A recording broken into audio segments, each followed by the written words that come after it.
In this episode, we take the step that turns security metrics from interesting numbers into information that changes decisions, which is learning how to connect what you measure to risk posture and to the priorities leadership truly pays attention to. If you are new to cybersecurity, it is easy to assume leaders want the most technical detail, but most leaders are not trying to become security analysts. They are trying to keep the organization functioning, protect people and customers, avoid major losses, and make choices that balance safety with growth. That means your metrics have to translate security reality into business reality without losing honesty or precision. The goal is not to oversimplify. It is to express security performance and exposure in a way that maps to what leaders are responsible for. Before we continue, a quick note. This audio course is a companion to our course companion books. The first book is about the exam and provides detailed information on how to pass it best. The second book is a Kindle-only ebook that contains 1,000 flashcards that can be used on your mobile device or Kindle. Check them both out at cyber.author.me in the Bare Metal Study Guide series. Risk posture is the overall picture of how much risk the organization is carrying and how prepared it is to handle that risk. It is not a single number, and it is not the same thing as being compliant with a checklist. A strong risk posture means the organization knows what matters most, protects it appropriately, detects problems early, responds effectively, and learns from mistakes. A weak risk posture means the organization is exposed in ways it does not fully understand, and when something goes wrong, it reacts slowly or inconsistently. Metrics help describe posture by showing trends and conditions rather than just isolated events. When you tie metrics to posture, you are answering a bigger question than how many alerts were handled, because you are helping leadership see whether the organization is moving towards safer ground or drifting into danger. To connect metrics to leadership priorities, you first need to understand what leaders are accountable for. Leaders are judged on outcomes like revenue stability, customer trust, operational continuity, legal and regulatory consequences, and the ability to execute strategy without constant disruption.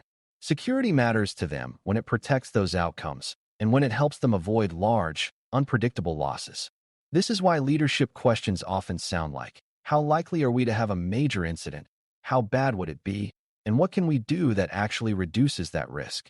If your metric cannot be connected to likelihood, impact, resilience, or decision-making, it will be treated as background noise.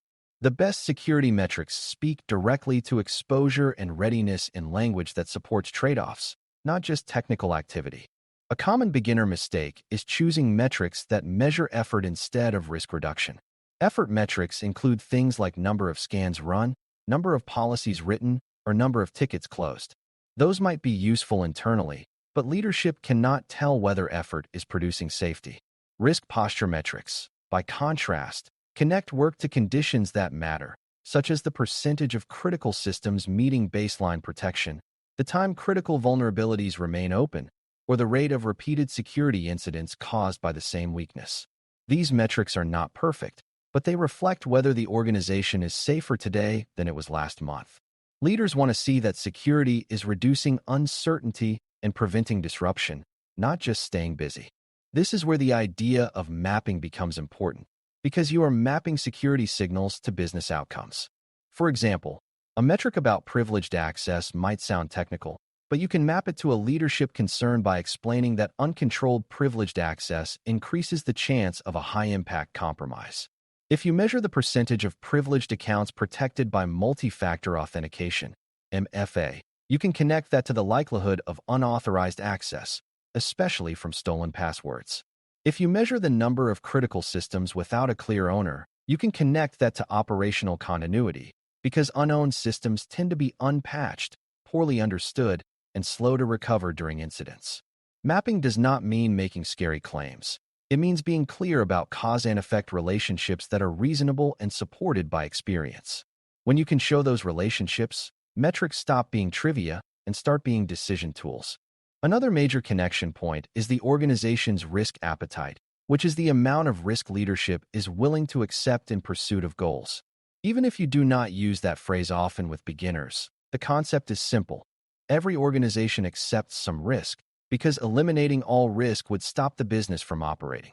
Security metrics become powerful when they show where actual exposure is higher than what leadership intended to accept. If leadership says critical systems should be patched within a defined time window, then the number of critical vulnerabilities that exceed that window is a clear signal that the organization is outside its comfort zone.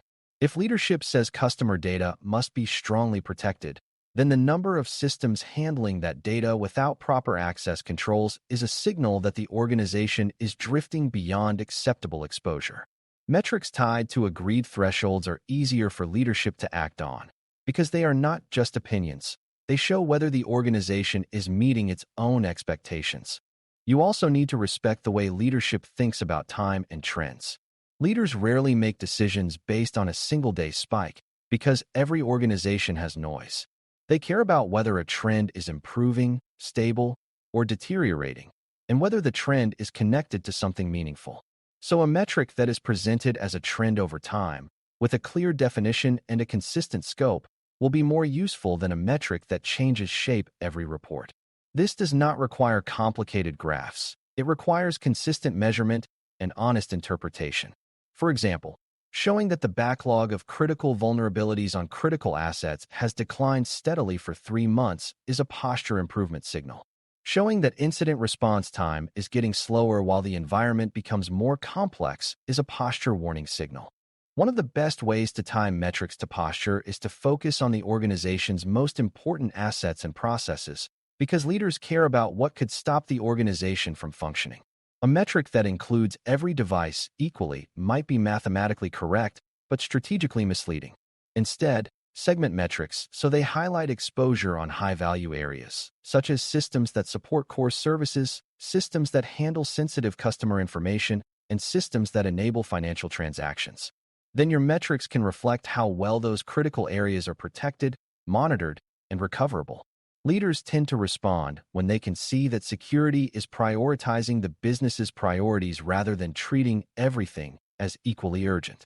This is not favoritism. It is risk-based thinking, and metrics are the way to show it. It also helps to align security metrics with common leadership categories like financial impact, operational impact, legal impact, and reputational impact. You do not need to turn every metric into dollars, but you can connect a metric to how it influences cost and disruption. For example, measuring downtime caused by security events directly connects to operational continuity and financial performance. Measuring the percentage of systems with unsupported software connects to risk of compromise and to the cost of emergency upgrades when something breaks.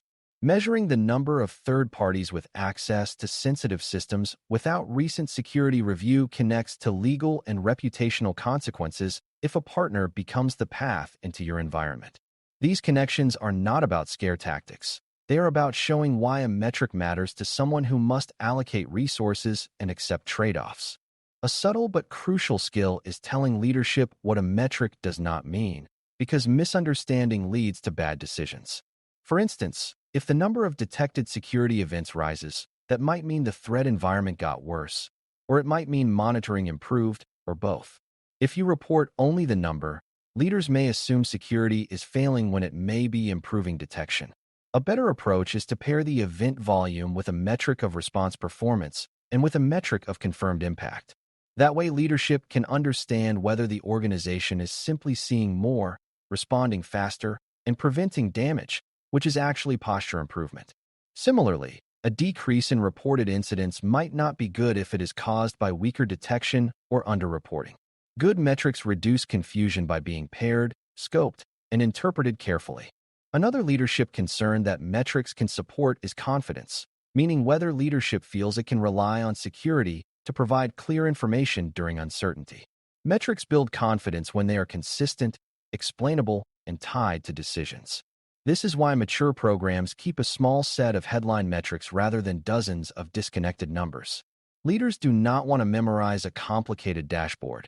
They want a few trusted indicators that show exposure, control effectiveness, and readiness to respond. That might include a risk-based vulnerability exposure metric for critical assets, an access control hygiene metric for privileged accounts, a resilience metric related to recovery readiness, and a process performance metric for response. The specific choices vary, but the principle stays the same. Fewer, better metrics that leadership can learn and use repeatedly. Finally, tying metrics to what leadership cares about means showing how metrics guide action and how action changes posture. If a metric shows that critical systems are not meeting baseline protections, the next step is identifying the reasons and proposing focused improvements, such as clarifying ownership, reducing exceptions, or improving update planning. If a metric shows prolonged exposure from unpatched issues, the action might be prioritization rules, maintenance windows, or better coordination between teams. If a metric shows recurring incidents from the same root cause, the action might be improving design standards and reducing repeatable mistakes. The loop matters because leadership will not keep paying attention to metrics that never result in visible improvement. When metrics consistently lead to targeted decisions and measurable posture gains, leadership begins to trust both the numbers and the security program behind them. When you learn to connect security metrics to risk posture, you are learning to communicate security in the language of outcomes, trade-offs, and accountability. The technical details still matter, but the headline value is whether security is reducing exposure, increasing resilience, and preventing disruption in the areas the business depends on. Leadership cares about stability, trust, and predictable execution, and your metrics should help them see whether the organization is moving closer to those goals or farther away. Good metrics explain the present, warn about the near future, and justify the choices needed to improve posture over time. If you can do that with clarity and consistency, you will have turned measurement into leadership-ready security insight rather than a report full of numbers. Thanks for listening. For more audio courses, daily newsletters, and more, please visit DailyCyber.News.